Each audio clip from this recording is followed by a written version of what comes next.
ఈరోజే శనివారము అంటే కలియుగ ప్రత్యక్ష దైవమైన వెంకటేశ్వరుడికి ఎంతో ప్రీతికరమైన రోజు.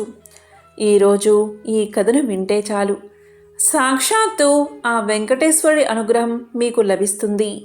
సకల శుభాలు కలుగుతాయి. మరి ఆ కథ ఏంటో ఇప్పుడు ఈ వీడియోలో తెలుసుకుందాం. అదే శ్రీ వెంకటేశ్వర అవతార ఘట్టం కథ. సౌనకాది ముళ్లతో సూత మహర్షి చెప్పిన శ్రీ వెంకటేశ అవతార కథ. కలియుగం మొదలైనది. కలిదోష నివారణ కోసం మహర్షులందరూ నైమిసారణ్యంలో ఒక సత్రయాగం సంకల్పించారు. అయితే ఆ యజ్ఞ ఫలాన్ని ఎవరికి దారపోస్తే ప్రయోజనం కలుగుతుందని చర్చించారు. వారిలో భృగు మహర్షి యజ్ఞ ఫలానికి త్రిమూర్తులైన బ్రహ్మ విష్ణు శంకరులలో ఎవరు తగినవారో నేను పరీక్షించి వస్తా అన్నాడు. ఆయన మహా తపస్సాలి. ముళ్ళంతా ఆమోదించారు. ఆయన ముందుగా వెళ్ళి సత్యలోకం చేరుకున్నాడు. బ్రహ్మ అతడి రాకను గమనించక సరస్వతి వీణానాదంలో మునిగిపోయి ఉన్నాడు. దానితో భృగుకు కోపం వచ్చి, మహా తపస్సాలినైనా నన్ను అతిథిగా మన్నించలేకపోయావు. సృష్టికర్తనని అహంకరిస్తున్న నీకు భూలోకంలో ఎక్కడా పూజా పురస్కారాలు లేకుండా పోవుగా కానీ శపించాడు. తరువాత కైలాసానికి వెళ్ళాడు. అక్కడ పరమేశ్వరుడు పార్వతితో ఆనందనాట్యం చేస్తూ భృగురాకను గమనించలేదు. దానితో భృగు మహర్షి కోపంతో, శంకరా, నీవు నాట్య విలాసాలలో మునిగి మహా తపస్సాలిని అతిథిని అయినా నన్ను నిర్లక్ష్యం చేశావు. కనుక భూలోకంలో నీకు లింగ రూపంలోనే కాని నిజ రూపంలో ఆరాధన జరగకుండునుగాక అని శపించాడు. ఆ తరువాత వైకుంఠం చేరుకున్నాడు. మాధవుడు పాన్పు మీద పరుండి తనకు పాదసేవ చేస్తున్న లక్ష్మీదేవితో సరస సల్లాపాలు ఆడుతున్నాడు. అతను మునిరాకను గమనించలేదు. అప్పుడు భృగువు వెళ్ళి ఇలా పలికాడు, అతిథిగా వచ్చిన నన్ను అవమానిస్తావా అంటూ విష్ణుమూర్తి గుండెల మీద తన్నాడు భృగువు. అంతే, ఒక్కసారిగా లోకాలన్నీ కంపించాయి. అయినా శ్రీ మహావిష్ణువు రవ్వంత కూడా ఆగ్రహించక పరమ శాంత స్వభావంతో లేచి మునికి నమస్కారం చేసి, మునీంద్ర, మీ రాక చేత వైకుంఠం పావనమైనది. మీ రాకను గమనించని నా అవినయాన్ని మన్నించండి అంటూ భృగు మహర్షి పాదాలొత్తాడు. భృగు మహర్షికి గర్వభంగం జరిగింది. విష్ణుమూర్తికి నమస్కారం చేసి, ఓ దేవదేవా, మీ వంటి సత్వగుణ సంపన్నులు 14 లోకాలలోనూ లేరు. నా అహంకారాన్ని మన్నించండి. మీరే లోక సంరక్షణకు తగినవారు.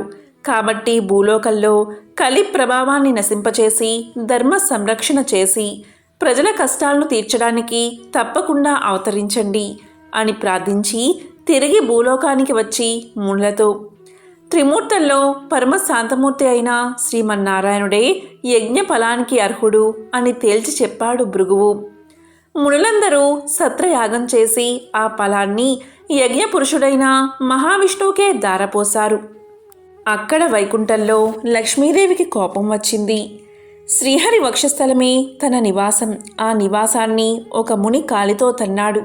అందుకు శ్రీహరి కోపగించక ఆయనకు సకల మర్యాదలు చేశాడు. భక్తయే తన్ని గౌరవించలేదు అని అలిగి భూలోకానికి ప్రయాణమైనది లక్ష్మీదేవి. లక్ష్మి లేని ఇల్లు కళావిహీనమైనది. ఆమెను వెతికి తెచ్చుకోవడానికి భూలోకానికి ప్రయాణమయ్యాడు విష్ణువు. ఇంతలో భూదేవి వచ్చి ఇలా పలికింది, దేవా, కలియుగంలో అధర్మం పెరిగింది. పాప భారాన్ని నేను మొయ్యలేకపోతున్నాను. నువ్వు భూలోకంలో అవతరించి నన్ను కాపాడు అని కోరింది. వెంటనే శ్రీ మహావిష్ణువు శ్రీనివాసుడు అనే పేరుతో భూలోకానికి దిగివచ్చి లక్ష్మి కోసం వెతకడం ప్రారంభించాడు. శేషాద్రి కొండలలో ఒక పుట్టను నివాసంగా చేసుకున్నాడు. శేషాద్రి పర్వత ప్రాంతాలను పరిశీలిస్తున్న మహారాజు ఆకాశరాజు. అతనికి సంతానం లేక పుత్రకామేష్టి చేయబోతూ భూమిని దున్నుతూ ఉండగా నాగలికి ఒక బంగారు పెట్టె తగిలింది. తెరిచి చూడగా మహాలక్ష్మి కలతో ఒక బాలిక కనిపించింది. ఆకాశరాజు సంతోషపడి ఆ పిల్లకు పద్మావతి అనే పేరు పెట్టుకుని అల్లారు ముద్దుగా పెంచాడు. యుక్త వయసు వచ్చిన పద్మావతి ఒకసారి శ్రీనివాసుణ్ణి చూసి మోహించింది. తల్లిదండ్రులకు చెప్పింది. ఆకాశరాజు వచ్చి చూసి శ్రీనివాసుడి తేజో విశేషాలకు ఆశ్చర్యపడి అతడే శ్రీ మహావిష్ణువు అని భావించి పద్మావతిని ఇచ్చి వివాహం చేశాడు. ఆకాశరాజు తరువాత అతని తమ్ముడు తొండమాండు రాజయ్యాడు. శ్రీనివాసుడు వెంకటేశ్వరుడు అనే నామంతో తిరుమల శిఖరాల మీద కలియుగాంతం వరకు నివసించాలని నిశ్చయించుకుని సాలగ్రామ శిలారూపుడై పద్మావతి భూదేవులతో నివసించసాగాడు. తొండమానుడు శ్రీ వెంకటేశ్వరుడికి ఆలయం నిర్మించాడు. ఆలయాన్ని నిర్మించాడు. తన్ని సేవించే భక్తులకు కల్పవృక్షం లాంటి వాడే శ్రీనివాసుడు ఇప్పటికీ భక్తులను సంరక్షిస్తూ అక్కడ నిలిచి ఉన్నాడు. సౌనకాది మహాముళ్ళంతా సూతుడు చెప్పింది విని వెంకటాచలంపై వెలిసాక శ్రీనివాసుని అనుగ్రహం పొందిన వారెవరైనా ఉంటే వారి కథను వినిపించు అని సూతుడిని అడిగారు. అప్పుడు సూతుడు ఇలా చెప్పడం ప్రారంభించాడు. పూర్వకాలంలో బీబీ నాంచారమ్మ అనే ఆమె ఉండేది. ఆమె మాలిక్ కాఫీర్ అనే సేనాని కుమార్తె. ఆమె అసలు పేరు సురతాని. స్వతహాగా హిందువైన మాలిక్ కాఫీర్ అల్లావుద్దీన్ ఖిల్జాకి సేనానిగా మారి తాను కూడా ముస్లిం మతాన్ని స్వీకరించాడు. తన రాజ్యాన్ని విస్తరించే బాధ్యతను ఖిల్జీ మాలిక్ కాఫీర్ మీద ఉంచాడు. దాంతో మాలిక్ కాఫీర్ దక్షిణ భారతదేశం మీదకి విరుచుకుపడ్డాడు. తమ దండయాత్రలో భాగంగా మాలిక్ శ్రీరంగాన్ని చేరుకున్నాడు.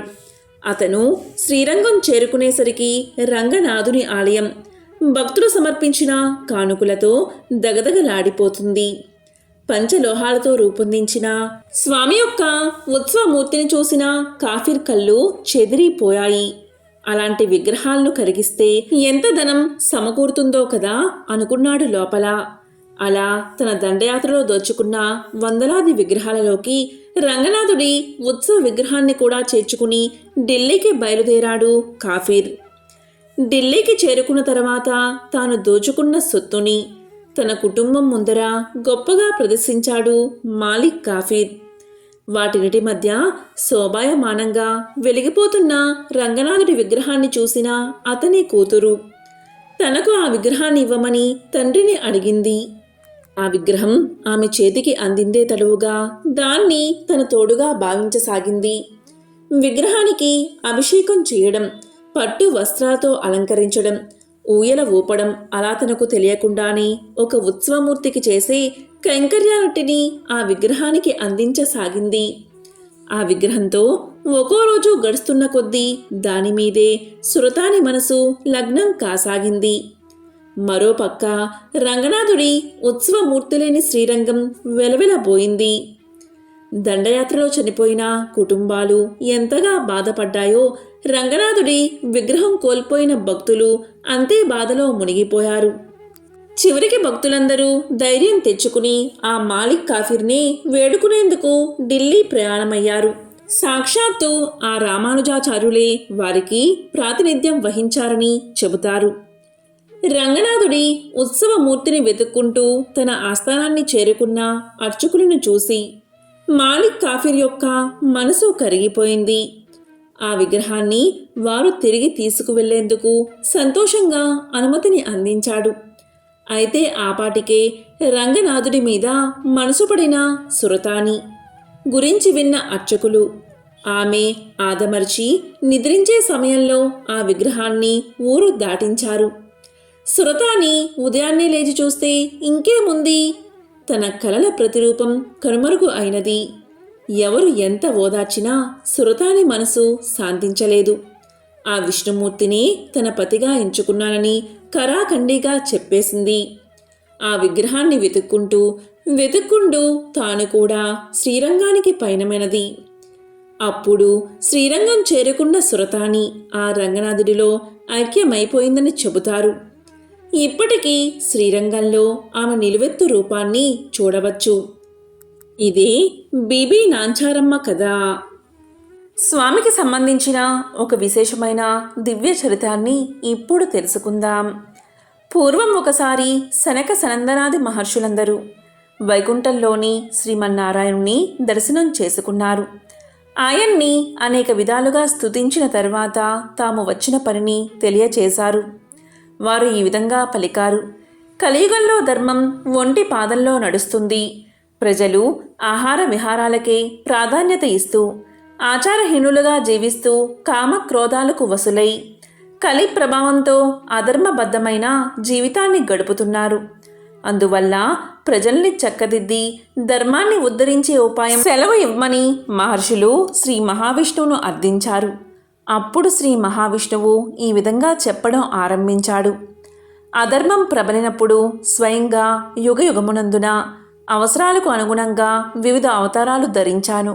కానీ కలియుగం పాప భూయిష్టమై అధర్మం ప్రబలనిది.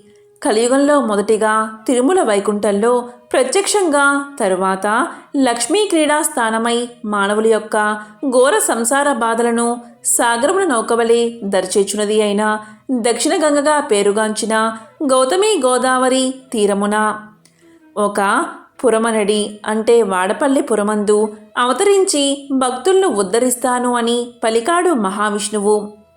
ఈ విధంగా ఆయన ఇచ్చిన మాట ప్రకారం కలియుగ ప్రారంభమున తిరుమలలో శ్రీవారు అవతరించడం జరిగింది. తరువాత మహర్షులందరూ గోదావరి పుట్టిన ప్రాంతమైన నాసికా త్రయంబకం వద్ద తపస్సు చేసుకుంటూ ఉన్నారు. అప్పుడు శ్రీ స్వామివారు వారిని అనుగ్రహించి ఎర్ర చందనము అనే కొయ్యలో లక్ష్మీ సహితంగా అవతరించడం జరిగింది.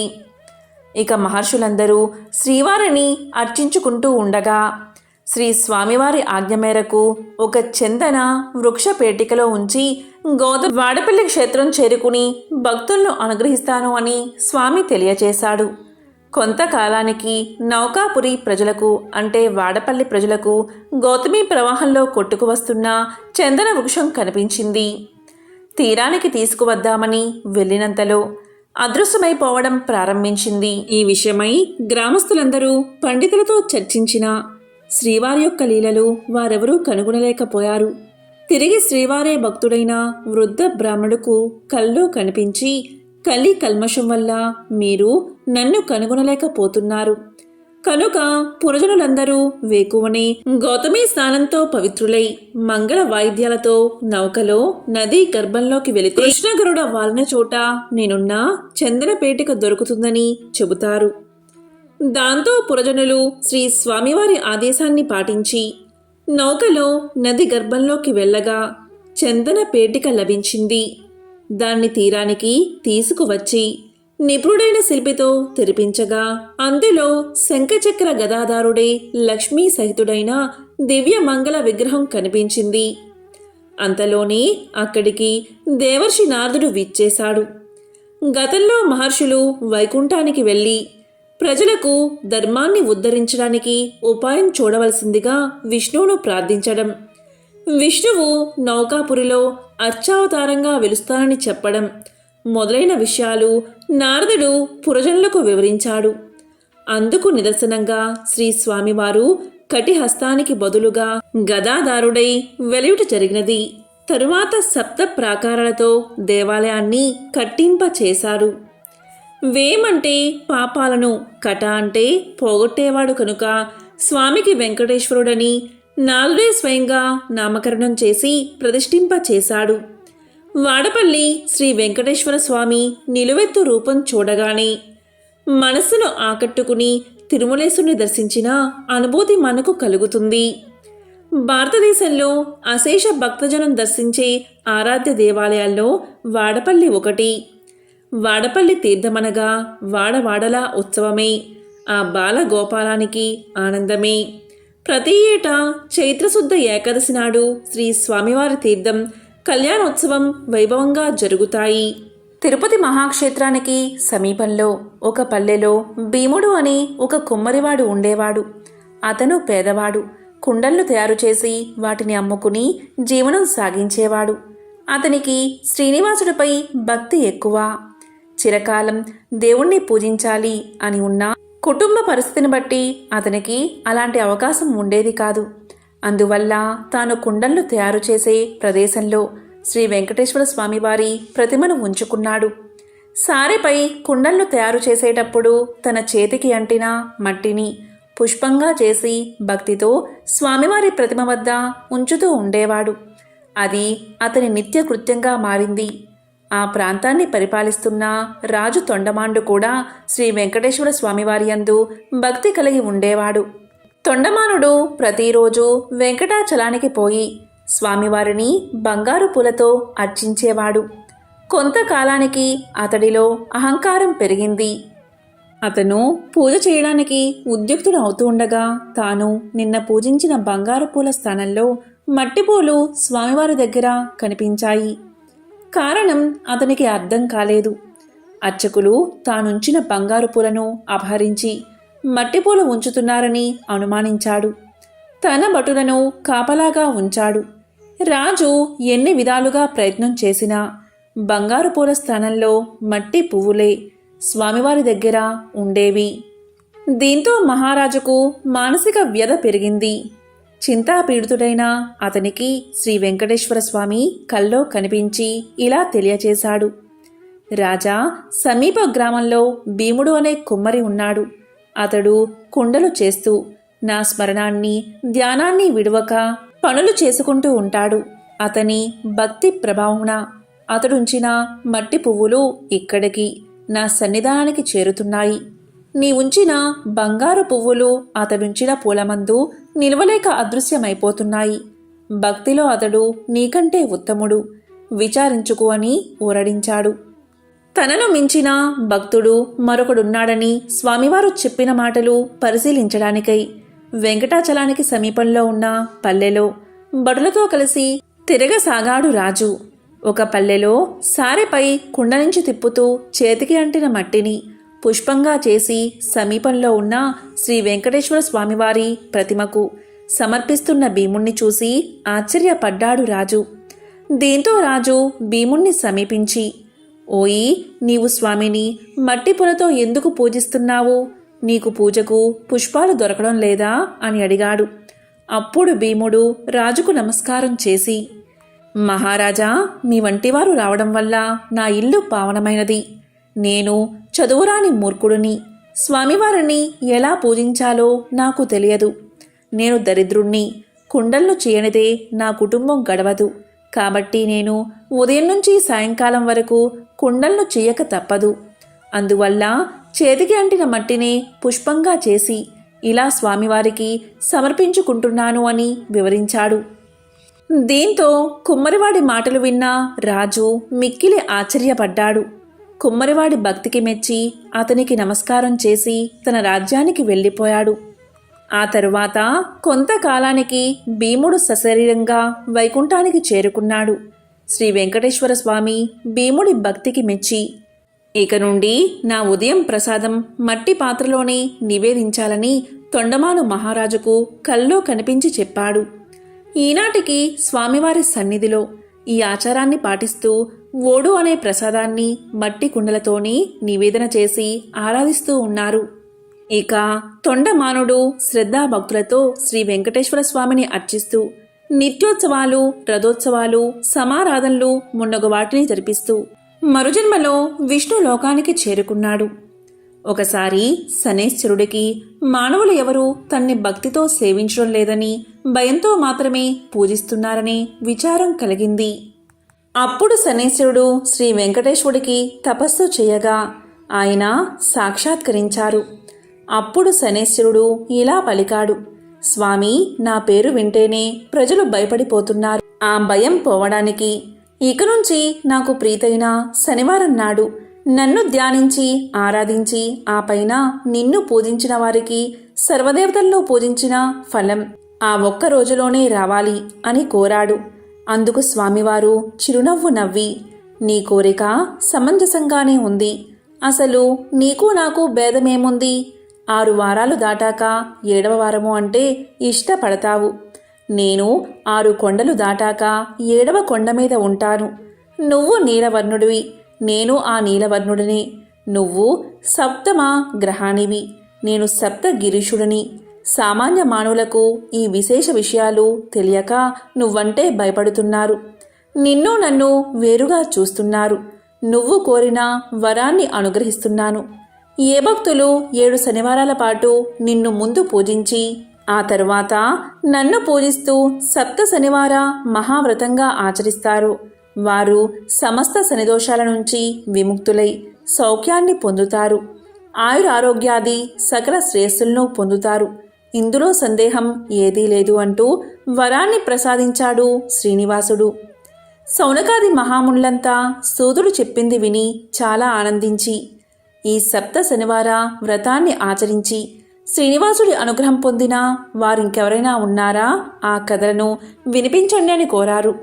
అప్పుడు సూతుడు ఇలా చెప్పడం ప్రారంభించాడు. పూర్వకాలం కాంచీపురంలో దేవదత్తుడు అనే బ్రాహ్మణుడు ఉండేవాడు. అతను వేదాంగ పారంగతుడు. అతని భార్య మాలిని. వారిద్దరూ అతిథుల్ని ఆరాధిస్తూ గృహస్థ ధర్మాలను పాటిస్తూ ఉండేవారు. వారికి శ్రీ వెంకటేశ్వర స్వామి ఇలవేలుపు. ఒకనాడు వారింటికి కాశీయాత్ర చేసి వచ్చిన ఒక బ్రాహ్మణోత్తముడు వచ్చాడు. ఆ దేవదత్త దంపతులు ఆయన్ని సాక్షాత్తు వెంకటేశ్వర స్వామిగా భావించి అతిథి మర్యాదలు చేశారు. భోజనం తర్వాత ఆ బ్రాహ్మణుడు వారి జాతకాలు పరిశీలించి ఇలా పలికాడు. జాతకం ప్రకారంగా దేవదత్తుడికి శనిదోషం వల్ల అపమృత్యువు కలిగే సూచనలు కనబడుతున్నాయి. ఆ అపమృత్యు దోష పరిహారం కోసం సప్త శనివార వ్రతం చేసి అటు శనేశ్వరుణ్ణి ఇటు శ్రీ వెంకటేశ్వర స్వామిని భక్తిగా ఆరాధించవలసిందని చెప్పాడు బ్రాహ్మణుడు. ఇంకా ఇలా పలికాడు. అమ్మా, నీవు శ్రద్ధ వహించి నీ భర్తను కూడా సప్త శనివార వ్రతం చేయడానికి ప్రోత్సహించి నీ సౌభాగ్యాన్ని నిలుపుకోవాలి సుమా అని హెచ్చరించాడు. సప్త శనివార వ్రత విధానాన్ని బోధించాడు. దాంతో దేవదత్తుడు ఆ శనివారం బ్రాహ్మీ ముహూర్తంలోనే లేచి స్నాన ధ్యానాదులు నిర్వర్తించి ఇంటిలో ఈశాన్య భాగంలో పూజాపీఠం పెట్టి మండపం వేసి వెంకటేశ్వర స్వామి యొక్క చిత్రపటం పెట్టి నైవేద్యానికి కొబ్బరికాయలు, అరటిపళ్ళు, నల్ల ద్రాక్షపళ్ళు, 7 చిమ్మిలి ఉండలు సిద్ధం చేసుకుని ఉదయం పూజ చేసి ఒక బ్రాహ్మణుణ్ణి పిలిచి ఆయనకు భోజనం పెట్టి ఆ పైన వారు భోజనం చేసి మొదటి రోజు వ్రతం యథావిధిగా నిర్వర్తించారు. ఆ విధంగా వరుసగా వారు 7 శనివారాల పాటు వ్రతాన్ని భక్తి శ్రద్ధలతో కొనసాగించారు. 7వ శనివారం వ్రత పరిసమాప్తి చేసి భోజనం చేసి కొంతసేపు శ్రీ వెంకటేశ్వర స్వామి యొక్క మహిమలు స్మరించుకుంటూ నిద్రించారు. ఆ దంపతుల భక్తి శ్రద్ధలకు, పూజా విశేషాలకు ప్రసన్నుడై శ్రీ వెంకటేశ్వర స్వామి మాలినీదేవికి స్వప్నంలో సాక్షాత్కరించి, ఓ పరమసాధ్వి, మీ దంపతులిద్దరూ శ్రద్ధాభక్తులతో చేసిన సప్త శనివార వ్రతానికి నాకు చాలా సంతోషం కలిగింది. ఆ వ్రత ప్రభావం వల్ల నీ భర్తకు శనైశ్చర దోషం, అపమృత్యు భయం కూడా తొలగిపోయాయి. అతనికి రాబోయే జన్మలోని ఆయుర్దాయాన్ని ఈ జన్మలోకి తీసుకువచ్చి ఇతన్ని పూర్ణ ఆయుర్దాయం కలవాన్ని చేశాను. మీరిద్దరూ సుఖశాంతులతో ఆనందంగా 100 ఏళ్లు జీవించి ధర్మార్థ కామ మోక్షాలు అనే 4 పురుషార్థాలు సాధించుకుంటూ మీ మానవ జన్మను సార్థకం చేసుకోండి అని దీవించి అదృశ్యమయ్యాడు. వెంటనే ఆమె లేచి భర్తను లేపి తన స్వప్న వృత్తాంతాన్ని వినిపించింది. ఆయన కూడా సంతోషించి భార్యను అభినందించాడు. ఒక శుభముహూర్తాన ఆ దంపతులిద్దరూ శ్రీ వెంకటేశ్వర స్వామి దర్శనార్థమై తిరుపతి కొండకు వెళ్ళి మొక్కులు తీర్చుకుని ఆ స్వామిని మనసారా స్తుతించి ప్రసాదాన్ని స్వీకరించి తిరిగి చేరుకున్నారు. ఇంటికి వచ్చాక బ్రాహ్మణులు పిలిచి అన్న సంతర్పణ చేసి బ్రాహ్మణ ఆశీర్వాదాలు పొందారు.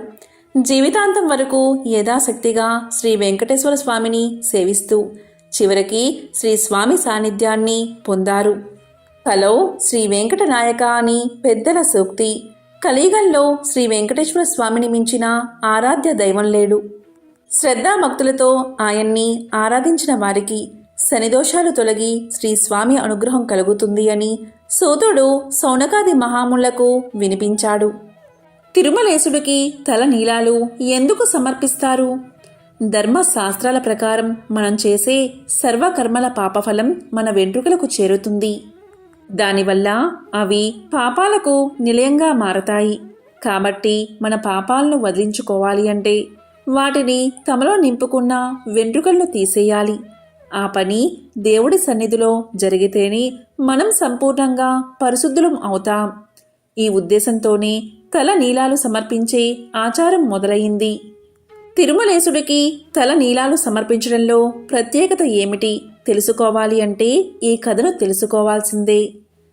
గొల్లడి గొడ్డలి దెబ్బకి నుదుటిన తగిన గాయాన్ని పట్టించుకోకుండా పుట్టను వదిలి ముందుకు సాగిపోతూ ఉంటే వనదేవత నీల ప్రత్యక్షమై ఆవేదనతో ప్రభు అని పలకరించింది శ్రీ వెంకటేశ్వర స్వామివారిని. స్వామివారు చప్పున ఆగి ఆమె వైపే చూశాడు. ప్రభు, దేవాది దేవులైన తమకా ఈ అవస్థ, సర్వ జగద్రక్షకులైన తమకా ఈ దుస్థితి అంటూ నీల కన్నీరు కారుస్తూ స్వామివారిని పక్కనే ఉన్న శిలపై ఆశీనులు చేసి శ్రీనివాసుడి తలపై తగిలిన గాయాన్ని తన పమిట చెంగుతో తుడుస్తూ మీకింత హాని తలపెట్టిన ఆ యాదవుడికి ప్రథమ దర్శన భాగ్యం వరాన్ని వంశపారపర్యంగా అనుగ్రహించిన ఔదార్యమూర్తులు మీరు. ఈ పరిస్థితుల్లో ఎక్కడికి వెళ్తారు ప్రభు అడిగింది బాధగా. దాంతో స్వామివారు మందహాసం చేశారు. నీల తానే వనదేవత కనుక స్వామివారి గాయానికి పసరు మందు పూసి ఆకువేసి కట్టబోతూ స్వామివారి నుదుటివైపు పరిశీలనగా చూసింది. స్వామివారి శిరస్సు పైభాగం తగిలిన చోట శిరోజాలు రాలిపోయాయి.